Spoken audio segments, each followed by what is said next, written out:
भारत माता की। दोनों हाथ ऊपर उठाइए और जोरदार भारत माता का जयकारा। भारत माता की वंदे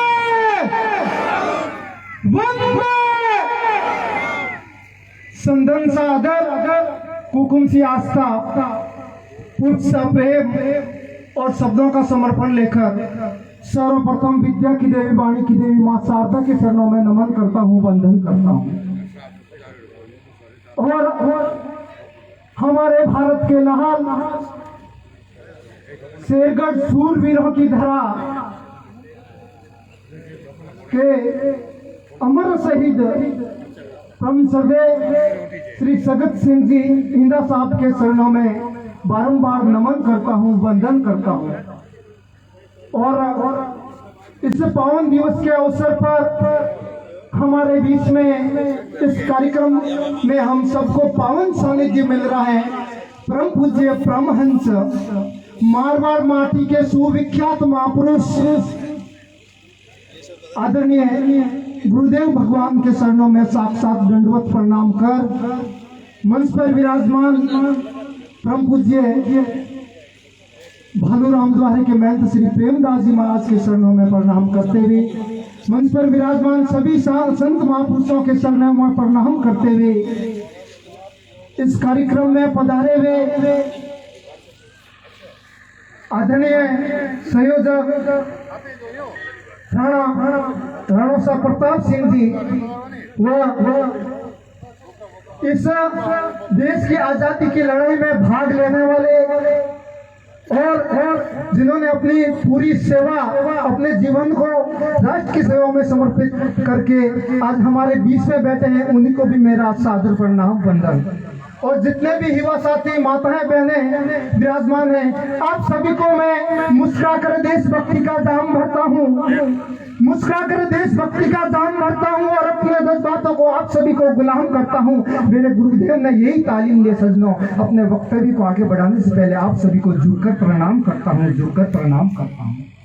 और आज जिस उपलक्ष्य पर यह कार्यक्रम हो रहा है, उन्हीं को ध्यान में रखते हुए देश के नौजवानों को एक संदेश समर्पित करता हूँ कि भारत के नौजवानों माँ भारती पुकारती है, कि भारत के नौजवानों माँ भारती पुकारती है। भेदभाव छोड़कर साथ साथ आइए कि दाहों पे लगी है भारती की लाज। आज सिंहनाथ कर सोए राष्ट्र को जगाइए, कि सिंहनाथ कर सोए राष्ट्र को जगाइए, कि वाणी की विनम्रता न दोष बने जाए, कहीं अपना प्रचंड रूप सतर को दिखाइए।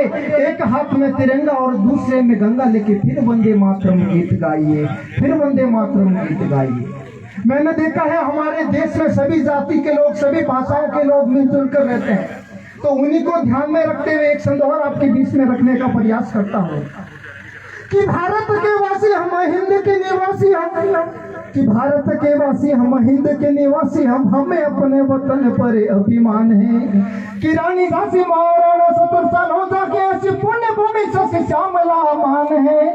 कि कश्मीर से सुदूर कन्याकुमारी तक भारत का कण कण ईश्वर दान है। कि धर्म जाति प्रांत भाषा हो चाहे अनेक, एक धरती हमारी एक आसमान है, एक धरती हमारी एक आसमान है। हास्य की भाषा नहीं लिखी है, ना ही गजल सुनाता हूँ। अरे हास्य की भाषा नहीं लिखी है, ना ही गजल सुनाता हूँ। कविता लिखनी नहीं आती, सीखे लिखते जाता हूँ। देश मेरा जल रहा है, आग लगी है सीने में, हुक्म जरा व्यक्त है खून गरीब का पीने में। तो राम मंदिर या बाबरी का पक्ष में नहीं लाया हूँ, घायल भारत सीख रहा है सीख सुनाने आया हूँ, घायल भारत सीख रहा है सीख सुनाने आया हूँ। 73 वर्ष का हिंदुस्तान, 75 वर्ष का आजाद हिंदुस्तान, दो पंक्तियों में आपके बीच रखने का प्रयास करता हूँ कि मैं भूल गया इस देश का अजब क्या है, गजब क्या है। जब नदी के पानी तक ने पूछा प्यासे तेरा मजहब क्या है, प्यासे तेरा मजहब क्या है। और इसी कार्यक्रम जो हम सब यहाँ एकत्रित हुए, हम सबको सौभाग्य मिला। मुझे भी गर्व है कि आदरणीय परमवीर श्री सगत सिंह जी, जिन्होंने हमारे देश के 71वें युद्ध में शहादत दी। हमारे देश में मुख्य रूप से आजादी के बाद 3 युद्ध हुए, 65, 71 और 99। कारगिल युद्ध, उसी को ध्यान में रखते हुए मैं एक कविता आपके बीच में रखने का प्रयास करता हूँ, क्योंकि हमारे भारत का ही बिगड़ा हुआ बेटा जो कि पाकिस्तान हमसे ही लड़ झगड़ कर अलग हुआ, हमारी उन्नति से कतई खुश नहीं है। इसी ईर्ष्या द्वेष के कारण उसने कई बार बम विस्फोट करवाए, निर्दोष आबाल बंदों की नर हत्या करवाई, लेकिन फिर भी उन्हें मात खानी पड़ी। वो इन उसी हरकतों से बाज नहीं आ रहा है। 2008 में मुंबई, अहमदाबाद जैसे कई इलाकों में, जयपुर में बम विस्फोट करवाए। उस बम विस्फोट में कई ऐसे भी लोग शहीद हुए जो अपने परिवार का पालन पोषण करने वाला एक ही होगा, उसी के मान पर, उसी के मनोबल पर उसके परिवार का पालन पोषण हुआ जा रहा था, और वो व्यक्ति उस बम कांड कर चला गया, तो क्या स्थिति हुई होगी? जरा भी उनको दया नहीं आती। तो उन्हीं को ध्यान में रखते हुए मैं कहना चाहूंगा कि भगत सिंह जी ने भी उस समय कहा होगा उनको कि हम डरते नहीं और विध्वंसक जलपोतों से, हम डरते हैं ताश शिमला जैसे समझौतों से। सिंहण भेड़ियों से डरती वो सिंहों की संतान नहीं, भरतवंश के पानी की भी है तुमको पहचान नहीं। एटम बम बना करके तुम किस्मत में भूल गए, 65 और 99 के हितों को शायद तुम भूल गए। याद करो अब्दुल हमीद को पैटर्न चेंज दिला डाले, हिंदुस्तानी नेताओं ने गाजी के चला डाले। याद करो अब्दुल हमीद को पैटर्न चला डाले, हिंदुस्तानी नेताओं ने अमेरिकी जेट चला डाले। याद करो गाजी का बेड़ा झटके में ही डुबो दिया। याद करो ढाका के जनरल नियाजी को दूध से टीका पिला दिया। याद करो 90,000 बंदी पाक जवानों को। याद करो शिमला समझौता, इंदिरा के एहसानों को। अब की जंग छिड़ेगी तो फिर सुन लो कि नामो निशान नहीं होगा।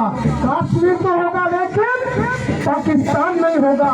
कश्मीर तो होगा लेकिन अगर पाकिस्तान कुछ कहता है तो उसे कह दो कि लाल कर लेना उसे, तुम्हें श्रीनगर की घाटी को, इस गलत में फेंक लेना सोनिया की घाटी को, गैर पिलाकर मस्जिद का कश्मीरी परवानों को, भय और लालच पिछला करके क्यों भेज रहे हो नादानों को। खुले प्रशिक्षण, खुले शस्त्र और खुली बेचैनी है कि सारी दुनिया जान चुकी ये हरकत पाकिस्तानी है। अरे देश हो गया खड़ा तो ट्राई मचार की, पाकिस्तान के हर कोने में मां पर आ जाएगी। क्या होगा अंजाम इसका? तुमको इल्म नहीं होगा। कश्मीर तो होगा लेकिन, दोनों हाथ ऊपर उठा के जोर से बोलिए, कश्मीर तो होगा लेकिन पाकिस्तान नहीं होगा। और आज भी हथियारी बंदूकों ने तर्पण नहीं किया, दुनिया में आतंकवाद ने कभी समर्पण नहीं किया। ये केवल पूछना जाता है कि दूसरी राह नहीं होती, संकल्पों के निर्णय की सबको परवाह नहीं होती। जिस दिन भारत आतंकों पर पूर्ण रूप से पड़ जाएगा उस दिन पाकिस्तान हमारे शरणों में आ जाएगा।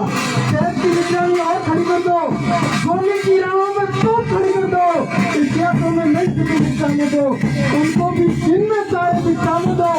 फूल अमन के कभी नहीं सकते चाय कर पार्टी में, नेहरू जी के खेत कबूतर मरे पड़े घाटी में, सब किराए के बूटे और समझते दिल्ली गए, सौदागर बनकर बैठे हैं आतंकों की मंडी से।